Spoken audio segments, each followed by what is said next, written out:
even know English!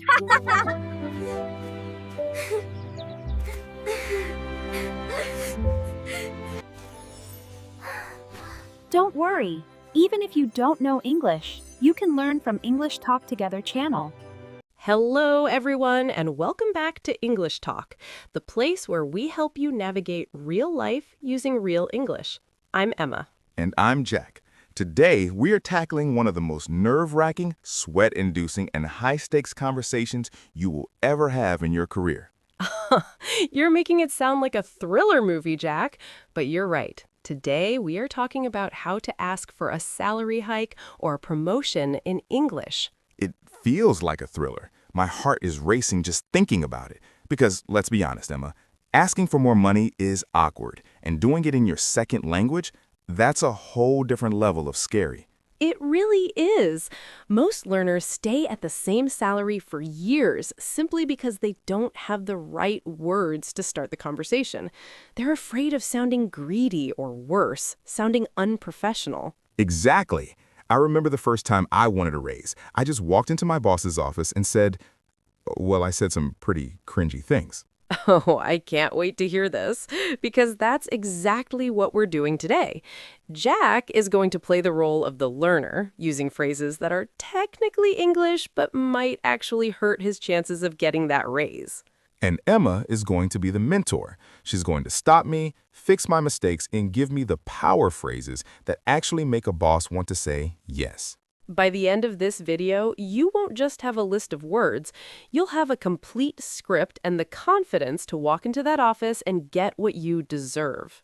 I'm ready. My bank account.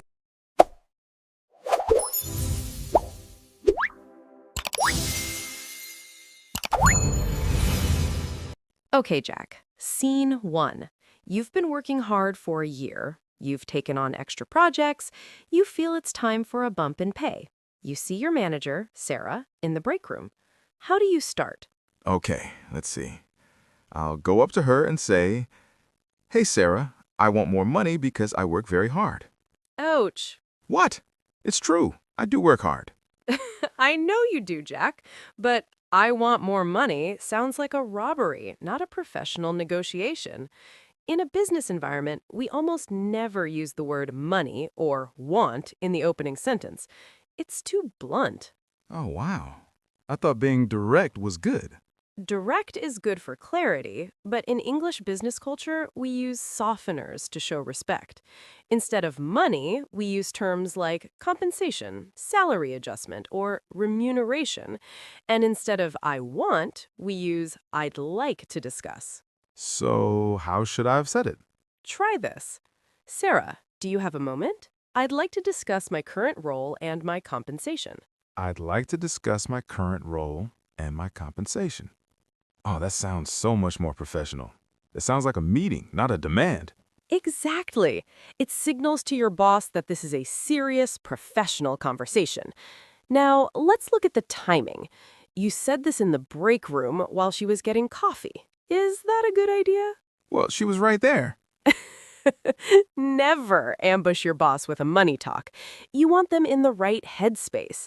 Instead of asking for the raise right there, you should ask for a dedicated meeting. Okay, so I should ask for the meeting first. How do I say that naturally? You could say, I'd love to set up a brief meeting to review my performance and discuss my growth within the company. Review my performance and discuss my growth. I love that.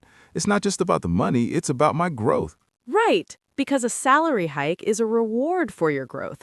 If you only talk about money, it sounds selfish. If you talk about growth, it sounds like you're invested in the company. That makes total sense. So step 1, don't say money in the hallway. Step 2, ask for a meeting about performance and growth. Perfect. Now let's imagine you're in that meeting. You're sitting across from Sarah. She says, so Jack, what did you want to talk about? Okay, I'm ready this time. I'll say, I've been here for a year now, and everything is expensive these days. My rent went up, so I need a 10% raise. Oh, Jack, we need to talk. Wait, was that bad too? Everyone's rent is going up. It's a very common mistake. But here is the golden rule of salary negotiations. Your personal expenses are not your boss's problem. Really? But I need the money to live. I know, and they might care about you as a person, but a company gives a raise based on the value you bring to the business, not the bills you have at home. Using your rent or your personal life as a reason for a raise makes you sound like a beginner.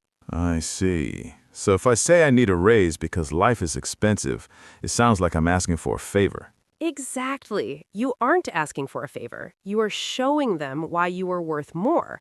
We call this value-based negotiation. Value-based. Okay, I'm taking notes. So instead of talking about my rent, what should I talk about? You talk about your achievements. Use phrases like, over the last 6 months, I have successfully managed, or I've consistently exceeded my targets by. Oh, so I'm proving my worth with facts.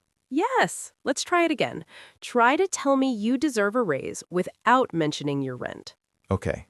Sarah, over the last year, I've taken on more responsibility and I've helped the team increase our sales by 15%. Based on these results, I'd like to discuss adjusting my salary to reflect my current contributions. Claps! Jack, that was perfect. Adjusting my salary to reflect my contributions. That is a high-level, confident sentence. Wow, I actually felt more confident saying that. It didn't feel like I was begging, it felt like I was stating a fact. That is the pattern interrupt. Most people go in feeling like a beggar, but when you use the right English phrases, you feel like a partner. I'm starting to see why the words we choose change everything. They really do, but we've only just scratched the surface. Next, we need to talk about what happens when they say maybe or we don't have the budget. That's where the real documentary suspense begins. Oh boy, the dreaded no. Not no, Jack, just not yet. And I'm going to show you exactly how to handle it. Navigating the negotiation.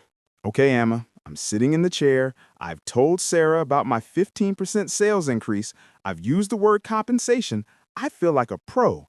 But then she looks at me and says, Jack, you've done a great job, but the budget is really tight this year. I don't think we can do a raise right now.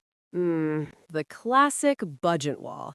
It's the most common way a boss says no without actually saying you don't deserve it. How do you respond to that? Oh, I know this one. I'll say, but Sarah, that's not fair. I work so hard. Please, just a little bit. Stop right there. That's not fair is a phrase for the playground, not the office. And please, just a little bit makes you sound like you're asking for a cookie. Ugh, I did it again. I went back to beggar mode, didn't I? It's a natural reaction when we feel rejected. But in English business culture, a no is often just the start of a negotiation. A negotiation? But she said there's no money. Sometimes no money means no money in this specific bucket. This is where we use alternative compensation or future commitment phrases. Alternative compensation? Like they pay me in pizza? Not quite. It means things like extra vacation days, a flexible work schedule, or a budget for professional development courses. Oh, so if they can't give me cash, maybe they can give me time or training. Exactly. So instead of saying, that's not fair, you say, I understand the budgetary constraints. However, since a salary adjustment isn't possible today, could we explore other ways to recognize my contributions? Explore other ways to recognize my contributions. Wow, that sounds so sophisticated. It is. And then you suggest something specific. You could say, would the company be open to a flexible Friday schedule or a performance-based bonus later in the year? I like that. It shows I'm willing to work with them. I'm being a team player. Exactly. And if you really want the cash, you use a timeline commitment. This is a powerful move. You say, I respect the current situation. Can we agree on a timeline to revisit this discussion in 3 or 6 months? Revisit this discussion. That's the key, right? I'm not letting the idea die. Precisely. You are putting it on the calendar. You're saying, I'm staying, I'm working, but we will talk about this again. That feels much more powerful than just walking out with my head down. It really is. Now, let's pivot for a second. What if you don't just want more money for the same job? What if you want a promotion, a new title, more power? Ah, now we're talking. King Jack. Maybe just senior manager Jack for now. When asking for a promotion, the language changes. It's no longer just about what you did, it's about what you will do. Okay, so I go in and say, I want to be the boss of the marketing team now. Give me the title. Jack, we really need to work on your directness. Give me the title sounds like a movie villain. Sorry, I'm getting too excited. How do I say it like a leader? You use value projections. You talk about the gap you've noticed in the company and how you can fill it. A gap, like a hole in the team? Yes. For example, maybe the team is disorganized. You don't say, the team is a mess. You say, I've identified some areas where we could streamline our processes. Streamline our processes. That sounds very corporate. I love it. Then you link it to the new title. You say, I'm ready to take on more leadership responsibilities. I believe transitioning into a senior role would allow me to better support the team's objectives. Transitioning into a senior role, it sounds so natural. It's not give me a promotion, it's let me help the company more. That's the secret, Jack. You frame the promotion as a benefit to them, not just a benefit to you. So instead of I want a better title, it's I want to support the team's objectives in a higher capacity. Perfect. You're getting the hang of this. But wait, there's one very awkward moment we haven't covered yet. What's that? The silence. The silence? Yes. After you ask for the money or the promotion, there usually is a very long, very quiet pause while the boss thinks. Oh, I hate that. I always feel like I have to say something to fill the gap. I usually end up saying, or, whatever you think is fine. I don't really mind. Ugh, no, that is the confidence killer. When you do that, you take all the power you just built and throw it away. You're telling them your request isn't important. But the silence is so awkward. It feels like an eternity. In a negotiation, silence is your friend. It shows you are comfortable with your request. We call this holding the space. Holding the space. It sounds like yoga. It's a bit like that. You make your request and then you stop. You look them in the eye, you smile slightly, and you wait. Okay. I'm practicing my silent, confident face right now. It looks good, Jack. You look like someone who knows their worth. I feel like it too. But Emma, what if they ask me a tough question during that silence? Like, why do you think you deserve this much? Ah, the justification question. This is where many people stumble because they get emotional. They start saying things like, well, I've been here a long time, or I really like working here. Is that wrong? Loyalty is good, right? Loyalty is great, but it's not a reason for a 20% raise. You need data. Data, like charts and graphs? Maybe not a whole PowerPoint presentation, but you should have market research phrases ready. Market research. So I tell them what other people are making. Exactly. But you say it politely. You say, based on my research of industry standards for this role in our city, the current compensation range is between X and Y.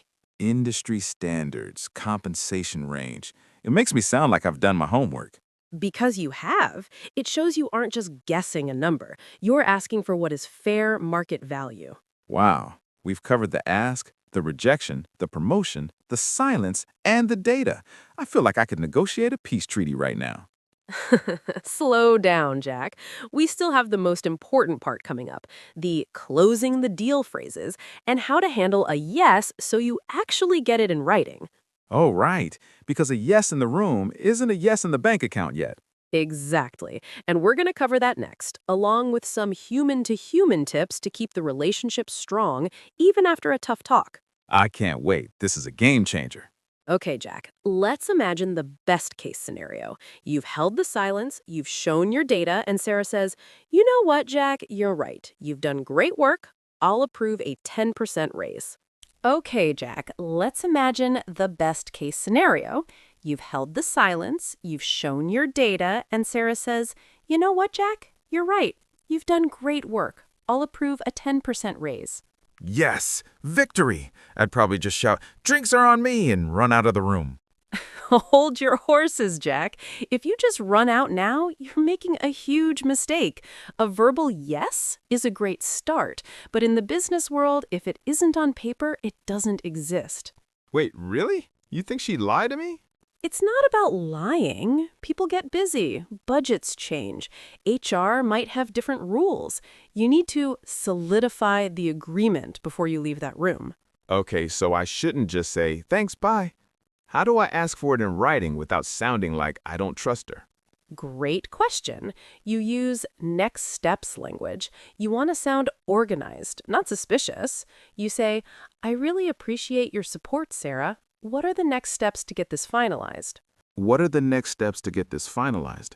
Oh, I see. I'm just asking about the process. Exactly. Or you can be even more proactive and say, shall I send a brief follow-up email to summarize our discussion for your records? Oh, that is smart. If I send the email, I'm the one creating the paper trail. Bingo. It shows you are professional and it makes her job easier. She can just reply, confirmed, or forward it to HR. So what do I put in that email? Hey, Sarah, thanks for the 10% cash. Not quite. You want to keep that professional English talk energy. You'd write, thank you for the productive meeting today. As we discussed, we've agreed on a salary adjustment to amount, effective, date. Effective date. That's important too, right? So I know when the money actually starts coming in. Very important. Otherwise, they might wait 6 months to start paying you the new rate. Now, Jack, let's talk about the almost yes. The almost yes. What's that?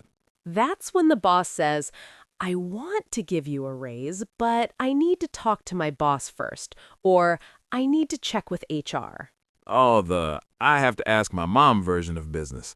That feels like a dead end. It's not a dead end, but it is a curiosity gap. You don't know what's happening behind those closed doors. To stay in control, you use a follow-up frame. A follow-up frame. Tell me more. You say, I understand. When do you think you'll have an update for me? I'd like to keep this on my radar. Keep this on my radar. I hear people say that in movies all the time. It sounds like I'm a busy person with a lot of important things to do. It does. It's a very common idiom in English offices. It means, I won't forget about this. It gently reminds your boss that you are waiting for an answer. I love that. It's polite, but it's firm. Exactly. Now, let's look at another situation. What if you are asking for a promotion and they say, we don't think you're quite ready for a senior role yet? Ah, ouch. That would really hurt my feelings. I'd probably just say, oh, okay, and go back to my desk and feel sad. And that is what most people do. But a not ready yet is actually a massive opportunity to get a roadmap to success. A roadmap? Like a GPS for my career? Sort of. Instead of feeling defeated, you ask for actionable feedback. You say, I appreciate your honesty. Could you help me understand what specific milestones I need to reach to be ready for this role in the future? Specific milestones. That's great. It forces them to give me a checklist. Exactly. Now they have to tell you exactly what to do. If you do those things, they can't say no next time. You're basically making a contract for your future promotion. This is making me feel so much better. Even a no or a not yet can be turned into a win if you have the right English phrases. That is the secret of the Netflix documentary style of career growth, Jack. It's all about the narrative you build. Are you a victim of the budget, or are you a professional navigating a business landscape? I'm the professional, definitely. Good. Now, let's talk about the relationship buffer. Sometimes these talks can feel a bit tense. You're talking about money, they're defending the budget. It can feel a little confrontational. Yeah, I don't want my boss to think I'm just a money grabber or that I'm unhappy at the company. Right. So throughout the conversation, you sprinkle in commitment phrases. These remind the boss that you love your job. Like, I love you, Sarah? Definitely not that. You say things like, I'm really excited about the direction the team is heading, or I've really enjoyed the challenges I've tackled this year. Oh, so I'm showing I'm happy and I want more money. Yes, it's called the positive sandwich. You start with something positive about the company, you ask for the money, the meat of the sandwich, and you end with your commitment to the future. A positive sandwich. I'm getting hungry just thinking about it, but it makes sense. It keeps the energy warm. It really does. Now, Jack, before we move to our final practice, I have a suspense interrupt for you. Do you know what the hidden raise is? The hidden raise? Is that like finding money in your pocket? Not exactly. It's something that many employees never think to ask for, and it can be worth thousands of dollars. Land in. My ears are open. We're going to cover that in our final section, the creative negotiation phase. Plus, we'll do a full start-to-finish role play so you can hear how all these high-level phrases flow together in a real conversation. I'm ready. This is the part that changes my bank account. Let's do it. Okay, Emma, I'm dying to know. What is this hidden raise? Is it a secret bank account? The master negotiation. Okay, Emma, I'm dying to know. What is this hidden raise? Is it a secret bank account? I wish. No, the hidden raise is negotiating for benefits and perks that aren't part of your base salary, but save you massive amounts of money or time. Oh, like a company car or a gold watch. Maybe not a gold watch, but think about things like tuition reimbursement, a home office stipend, or professional certifications. If the company pays $2,000 for a course you wanted to take, that's $2,000 extra in your pocket. Wow, I never thought of it that way. It's money that doesn't look like money. How do I ask for that naturally? You use mutual benefit phrases. You say, I'm very interested in expanding my skill set to better serve the team. Would the company be open to sponsoring a certification in project management? Sponsoring a certification. That sounds like a win-win. I get smarter, and they get a better employee. Exactly. And you can even ask for a signing bonus or a retention bonus if a monthly raise isn't possible right now. It's a one-time payment. A one-time payment. I understand the monthly budget is tight, but a one-time performance bonus would be feasible. Perfect, Jack. You're speaking the language of a CEO now. Now, are you ready to put all of this together, start to finish? No, give me money. No, it's not fair. Just pure professional English. I'm ready. I've got my positive sandwich, my data, and my next steps ready to go. I'll be Sarah, the manager. You're Jack. Here we go. Hi, Jack. Thanks for coming in. You mentioned you wanted to discuss your role. Hi, Sarah. Yes, thank you for making the time. First, I wanted to say how much I've enjoyed leading the new marketing campaign. I'm really proud of the 15% growth we've seen this quarter. It's been an impressive quarter, Jack. The team is definitely noticing your hard work. I appreciate that. Given my increased responsibilities and the results I've delivered, I'd like to discuss adjusting my compensation to reflect my current value to the team. I see. What did you have in mind? Based on my research of industry standard for senior coordinators in our city, I'm looking for a 12% increase, which would bring my salary to amount. Pause. That's a significant jump, Jack. To be honest, our department budget is quite stretched until the next fiscal year. Hold the silence for 3 seconds, then speak. I understand the budgetary constraints. However, I've consistently exceeded my KPIs. If a full adjustment isn't possible today, could we look at a 6% increase now and a performance review in 6 months to bridge the gap? That's a reasonable middle ground. I'll need to check with HR first, but I think I can make that happen. That sounds great. What are the next steps to get this process started? I'm happy to send a follow-up email to summarize what we've discussed for your records. Please do. Send that over today and I'll forward it to the director. Will do. Thank you, Sarah. I'm excited to keep contributing to our goals. Jack, that was incredible. You handled the budget wall, you used a compromise frame, and you solidified the agreement. Whew, that felt actually really good. I didn't feel like I was bothering her. It felt like we were just solving a problem together. Because you were. That is what a real English conversation looks like. It's not a battle, it's a partnership. I feel so much more confident now. I used to think I needed to be aggressive to get a raise, but professional and prepared is much more effective. It's the difference between a beginner and a leader. Let's do a quick review of the power corrections we learned today. I'll say the learner version, and Jack, you give us the pro version. Let's do it. Everyone at home, say these out loud with me. Mistake. I want more money because my rent is high. Natural. I'd like to discuss my compensation based on my contributions. Mistake.